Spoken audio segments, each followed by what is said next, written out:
अंदर आ रही बारिश, आ रही है ऐसे बारिश है कि स्टेट बिल्कुल हो रही है।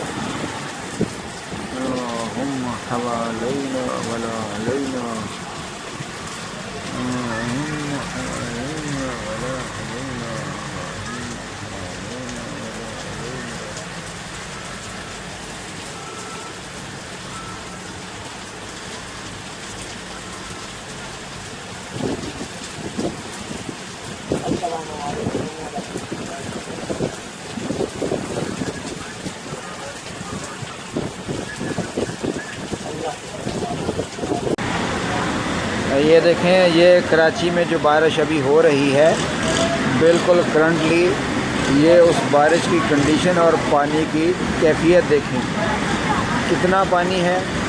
और ये आपको नाला नज़र आ रहा है, गंदा नाला, जिसमें आप देखें पानी कैसे जा रहा है। ये बारिश का पानी शारे फैसल से भी आ रहा है और ऐसे इस गंदे नाले से गुज़रता हुआ बड़ी नदी में और समंदर में गिर जाएगा जाकर।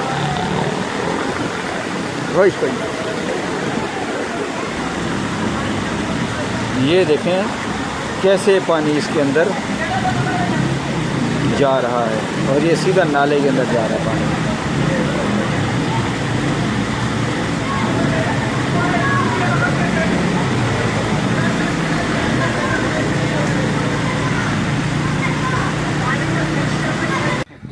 आ देखो कोसे कसा बन गई है हुण, तो जिन्होंने पंजाबी च गुड्डे गुड्डी की पींग भी कहते आ। इदां दियां होर वीडियो देखने लई तुसीं मेरा चैनल सबसक्राइब कर लो, नाल घंटी वाला बटन भी नप दिओ। जज़ाकुमुल्लाह खैर।